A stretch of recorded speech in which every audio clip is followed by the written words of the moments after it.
इस संसार में प्रत्येक व्यक्ति को किसी न किसी नाम का आश्रय लेना ही चाहिए, चाहे वह राधा राधा जपे, चाहे जय श्री राम, चाहे कृष्ण, चाहे माँ दुर्गा का नाम, चाहे शिव का नाम, किसी भी देवी देवता ईश्वर का नाम व्यक्ति को अपनी जुबान से रटना ही चाहिए। इसके लिए रामायण में भी, पुराणों में भी एक प्रसंग है कि भगवान राम ने अश्वमेध यज्ञ किया। अश्वमेध यज्ञ में कई राजा वहां पर पधारे। नारद मुनि के कहने पर एक राजा ने विश्वामित्र को प्रणाम नहीं किया। विश्वामित्र बहुत बड़े ऋषि थे, उनको प्रणाम ना करने के लिए उन्होंने श्री राम से कहा कि उक्त राजा को दंड दिया जाए, उसका मस्तक मेरे चरणों में होना चाहिए आज शाम तक। वह राजा भयभीत हो गया और भयभीत होकर भागता हुआ माँ अंजना की शरण में गया। उन्होंने कहा, माँ कि रिसीवर के कहने पर श्री रामचंद्र जी अब मुझे नहीं छोड़ेंगे, अब वो मुझे मार देंगे, अब वो मेरा वध कर देंगे, मुझे बचाइए माँ। माँ तो माँ ही है। माँ ने उस राजा से कहा कि तुम्हें अवश्य ही मेरा पुत्र हनुमान बचाएगा। माँ अंजना ने प्रभु हनुमान जी से कहा कि तुमको इनकी जान बचानी ही होगी। हनुमान जी महाराज ने, चूंकि धर्म संकट में फंस गए, एक और जिनके वो अनन्य भक्त हैं श्री राम, वे स्वयं, और दूसरी ओर माँ, तो किसी एक की बात तो उनको रखनी ही थी। तो उन्होंने माँ को वचन दिया कि इस राजा का कोई भी बाल विवाह नहीं कर सकता और ना ही कर पाएगा। और वो दोनों जन, श्री पवन पुत्र हनुमान और वह राजा, दोनों ही सरयू नदी के तट पर चले गए। जैसा कि श्री राम ने प्रण लिया था कि मैं उस राजा का मस्तक प्रभु विश्वामित्र के चरणों में लाकर रख ही दूंगा, जैसे श्री राम ने प्रण लिया। और साथ ही साथ विश्वामित्र अपने कई सैनिक लेकर श्री राम सरयू नदी के तट पर पहुंच गए। वहीं वह राजा भी थे। हनुमान जी को एक युक्ति सोची। हनुमान जी ने उस राजा से कहा कि तुमको सिर्फ और सिर्फ राम राम राम राम राम राम, बस केवल यही रटना है, इसके अतिरिक्त कुछ भी नहीं। उन्होंने कहा, मेरे धनुष, मेरे बाण, कि भाई मैं श्री राम से लड़ूंगा कैसे, और मेरी तो इतनी सामर्थ्य भी नहीं है कि मैं उनसे लड़ सकूं।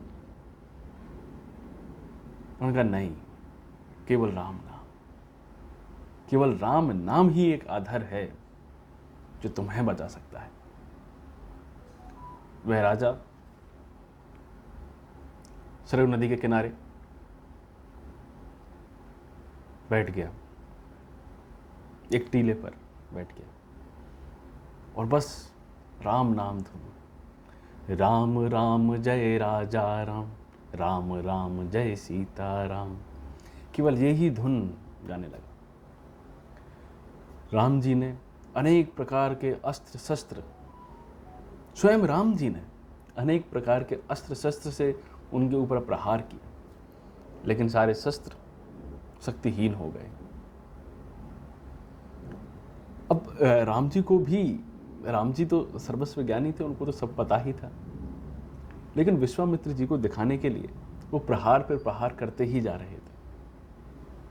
और वो जो राजा था वो केवल राम राम जय राजा राम, राम राम जय सीता राम, बस यही एक धुन लगातार रट रहे थे। हनुमान जी वहीं टीले के पीछे छुपे हुए थे।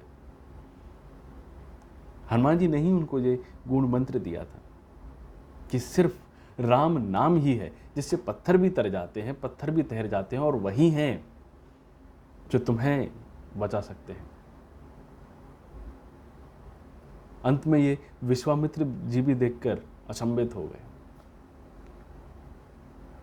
सभी साधु संत, सभी सैनिक, सभी योद्धा वहाँ पर खड़े हुए ये दृश्य देख रहे थे कि जिस तरह वो राम नाम का उच्चारण कर रहे थे और दूसरी तरफ स्वयं श्री राम खड़े होकर उनके ऊपर धनुष से प्रत्यंचा चढ़ाकर, और जब वो तीर मारते और वहाँ पर जब तीर पहुँचता और शक्तिहीन हो जाता, ये महिमा प्रत्येक व्यक्ति वहाँ पर खड़ा हुआ देख रहा था। किसी को भी सामने खड़े राजा के ऊपर क्रोध नहीं आ पा रहा था, स्वयं राम को भी, स्वयं श्री राम को भी, विश्वामित्र को भी। अंत में प्रभु बालाजी महाराज, प्रभु हनुमान जी वहाँ उस टीले से बाहर निकले और जब श्री राम जी ने बाण छोड़ना समाप्त किए तभी निकले और श्री राम जी को प्रणाम किया। प्रभु तो सर्वज्ञ हैं ही, श्री राम तो वो तो सब पहले से ही जानते थे। फिर भी हनुमान जी को देखकर मुस्कुरा गए कि भाई ये हनुमान जी महाराज ही ऐसी शिक्षा दे सकते हैं। अंत में उन राजा ने जाकर विश्वामित्र जी के चरणों में अपना मस्तक रख दिया और उनसे कहा कि लो, शाम तक मेरा मस्तक आपके चरणों में आ गया। विश्वामित्र जी भी मुस्कुरा गए। तो इस पूरे जो कुछ भी हमने ये कथा सुनी है, इसका उद्देश्य केवल एक ही है, राम से बड़ा राम का नाम, राम से बड़ा राम का नाम। कोई भी शक्ति इस दुनिया की, यदि आप ईश्वर नाम भजते हैं, ईश्वर का नाम लेते हैं, राम का नाम लेते हैं, कृष्ण का नाम लेते हैं, माँ दुर्गा का नाम लेते हैं, राधा का नाम लेते हैं, किसी का भी नाम लेते हैं और लगातार लेते हैं, तो कोई भी नकारात्मक शक्ति आपको छू नहीं सकती, आपको टच नहीं कर सकती। और नकारात्मक शक्ति तो छोड़िए, आपका स्वयं का मन इतना ज़्यादा प्रफुल्लित, इतना ज़्यादा आनंदित रहेगा, ये आप सोच नहीं सकते। ये तो करने के बाद ही पता पड़ेगा। पाव भाजी खाते हैं आप, पाव भाजी का स्वाद क्या है वो आप खाकर ही बता पाएंगे ना। ऐसे ही कोई किसी भी ईश्वर का नाम जब आप जपते हैं तो उसको जपने के बाद ही तो आप बता पाएंगे कि उसका स्वाद क्या है, उसकी महिमा क्या है। तो नमस्कार दोस्तों, मेरा कहना यही था कि हमारा और आपका जीवन प्रतिदिन घटता जा रहा है, प्रति सेकंड। कुछ समय पहले, जो कोई भी आप सुन रहे हैं, कुछ समय पहले आप अप्रकट थे, यानी कि जन्म से पहले आप कहाँ थे आप नहीं जानते। आज के 20, 25, 50 साल बाद आप कहाँ होंगे ये भी आप नहीं जानते। तो बीच में जो आप दिखाई दे रहे हैं, जो कुछ वर्ष आप दिखाई दे रहे हैं, इस मध्य में लगातार केवल प्रभु का नाम लीजिए। दूसरे अन्य कार्य करते रहिए, लेकिन लगातार प्रभु का नाम लीजिए, लगातार। इससे आप अपने जीवन के बाद क्या होगा मैं तो उसकी बात ही नहीं कर रहा। जीवन में ही आपको वो चीज़ें हासिल हो जाएंगी जो आप सोच भी नहीं सकते। मैं गाड़ी घोड़ा बंगले की बात नहीं कर रहा हूँ, आपके हृदय के अंदर वो प्रसन्नता, वो आनंद कि जिसको बयां ही नहीं किया जा सकता। ये तो एक प्रसंग के माध्यम से मैं आपको केवल महिमा बताने के प्रयास कर रहा था, लेकिन जब आप स्वयं इसको जपेंगे, जब स्वयं आप इसको रटेंगे, आपके हृदय का उत्साह, आपके चेहरे की चमक, हो सकता है अन्य को दिखाई ना दे, लेकिन आपको जो दिखाई देगा वो केवल और केवल आप ही समझ पाएंगे। आप प्रत्येक व्यक्ति से कहने के लिए आतुर हो जाएंगे कि नहीं आप नाम रटिए, क्योंकि नाम की महिमा आप समझ चुके होंगे। प्रेमानंद महाराज जो हमारे वृंदावन में हैं, वो भी केवल यही सीख दिए जा रहे हैं कि नाम रटिए।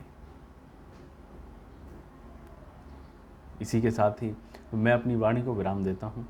आपने देखा, आपने सुना, आपने महिमा सुनी। आपका बहुत बहुत धन्यवाद। जय श्री राम, जय श्री कृष्ण, धन्यवाद।